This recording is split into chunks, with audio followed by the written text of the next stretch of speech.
C'est demain qu'auront lieu les obsèques de la petite Maëlys à la Tour du Pin en Isère. Parallèlement, les résultats de l'autopsie viennent d'être rendus publics. Il est impossible pour les experts de se prononcer sur un éventuel viol que Nordal Lelandais a toujours nié. On en parle avec nos invités. Laurent Montet, criminologue et spécialiste des tueurs en série. Merci beaucoup d'être avec nous.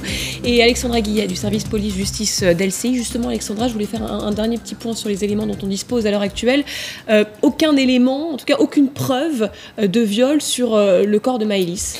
Oui, effectivement. Vous savez que les médecins légistes, les anthropologues, les experts de l'Institut de recherche criminelle de la Gendarmerie nationale ont travaillé pendant 3 mois sur le squelette ainsi que sur les habits de Maëlys. Et il ressort de ces examens minutieux, approfondis, qu'aucun élément, donc aucune preuve scientifique n'a permis d'établir qu'il y a eu viol de l'enfant. Alors vous savez que le travail des experts avait été rendu particulièrement compliqué en raison de l'état très dégradé dans lequel l'enfant a été retrouvé 6 mois après sa disparition dans le massif de la Chartreuse. Alors on savait déjà en revanche que les experts avaient pu déterminer, mettre en évidence une fracture de la mâchoire de Maëlys, des constatations qui dans l'ensemble vont plutôt finalement dans le sens des déclarations de Nordal Lelandais depuis qu'il est enfin passé aux aveux, puisque ce dernier a toujours assuré avoir tué accidentellement la fillette après lui avoir donné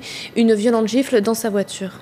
Laurent Montet, il est impliqué dans un autre meurtre, Nordal Lelandais, celui du caporal Noyer. Alors, 2 victimes éventuelles, hein, puisque le procès n'a pas eu lieu, bien sûr, différentes. Qu'est-ce que ça peut vouloir dire ? On a un rapprochement sur effectivement 2 victimes très différentes, mais on a sans doute une frustration commune. C'est-à-dire que là où Maëlys a déclenché probablement en lui un passage à l'acte de type frustration, peut-être plus fantasmatique, plus sexuelle, plus infantile ou pédophile à voir, il y a une autre forme de frustration qui a dû être déclenchée dans notre militaire qui lui renvoie sans doute à un échec. C'est-à-dire, il faut essayer de raisonner finalement en termes de frustration-compensation. Soit vous avez un traumatisme, une frustration. Par exemple, il a été, lui, Lelandais, enfant, victime de quelque chose, traumatisé, et peut-être d'ordre sexuel. Auquel cas, la frustration peut éventuellement l'amener à reprendre le contrôle de la situation sur une petite fille qui lui renvoie à cette même problématique.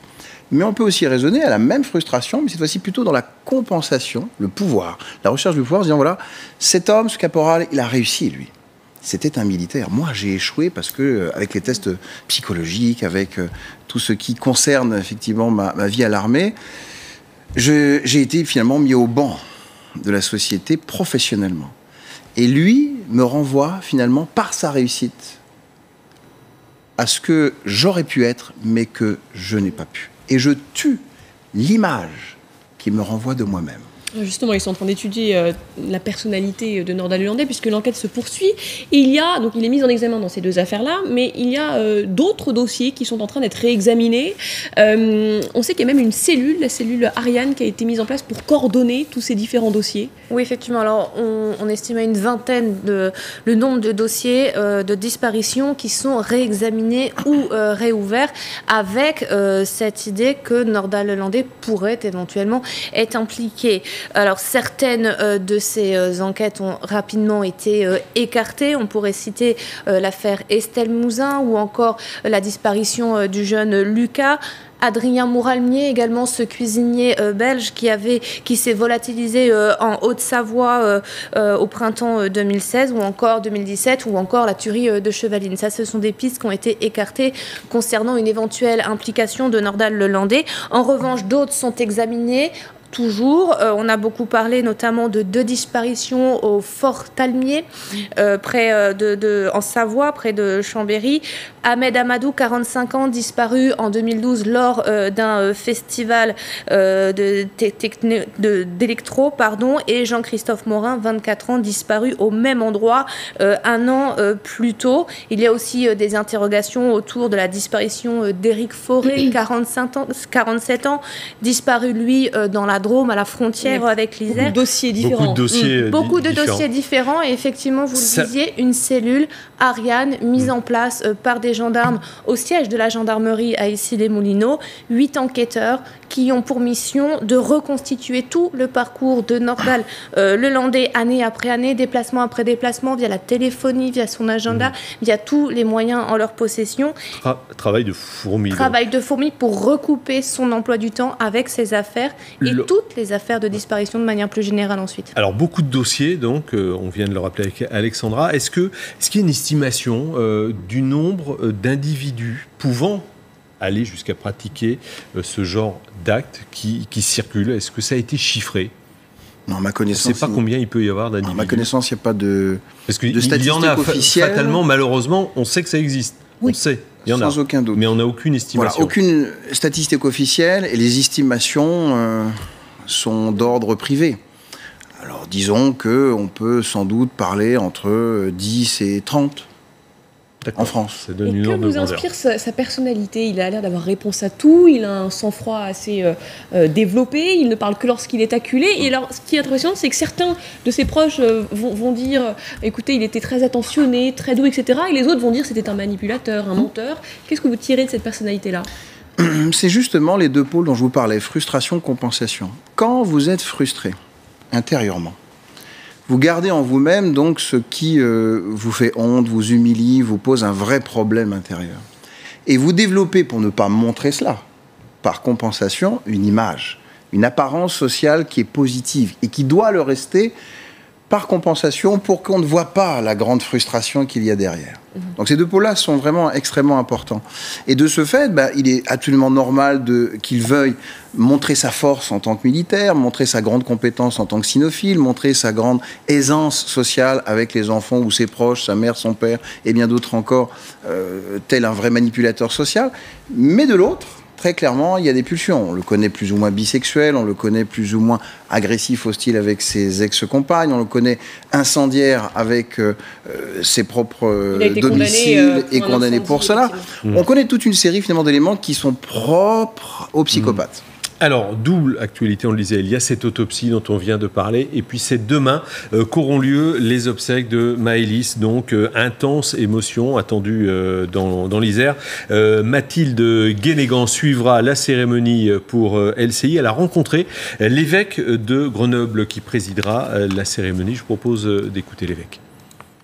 Message d'espoir. Beaucoup de proches et d'anonymes sont attendus demain à 14h30 à l'église de la Tour du Pin. Il est demandé à tous ceux qui souhaitent venir. Bon, alors on écoutera peut-être l'évêque un petit peu plus tard. Non, on va l'écouter tout de suite.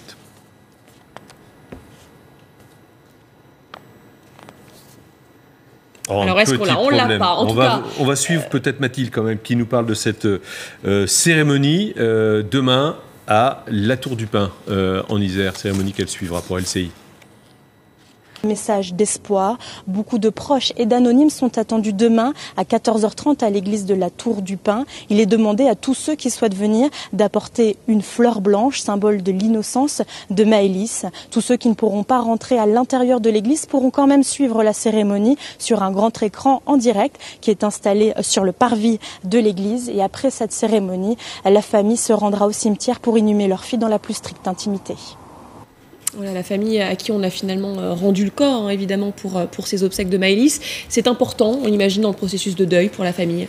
Oui, évidemment. Alors, le permis d'inhumer a été délivré le 14 mai dernier. La dépouille de Maëlys a été rendue à ses parents. Et effectivement, ils vont pouvoir, via cette cérémonie et cet enterrement, pouvoir mener leur travail de deuil, comme toute personne qui perd un proche.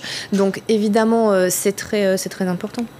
Et il y a une page Facebook, donc vous le disiez, qui a été ouverte par les parents et sur laquelle ils s'expriment. Une page Facebook qui est extrêmement touchante, celle de Jennifer, la maman de Maëlys, qui tous les mois, à la date anniversaire, le 27, date anniversaire du jour de la disparition de Maëlys, tous les mois, cette maman adresse un message à sa fille pour lui dire à quel point elle aime, à quel point son cœur saigne, à quel point elle se bat aujourd'hui et tient debout aujourd'hui aujourd'hui pour elle et également pour son autre sœur Colline. Merci Alexandra, merci Laurent Montet également d'être venu nous voir cérémonie, donc obsèques demain à la Tour du Pin en Isère. Restez avec nous dans quelques instants, la météo et toujours quelques orages avec Karine Fauvet et puis on fera le point sur l'actualité à 15h30.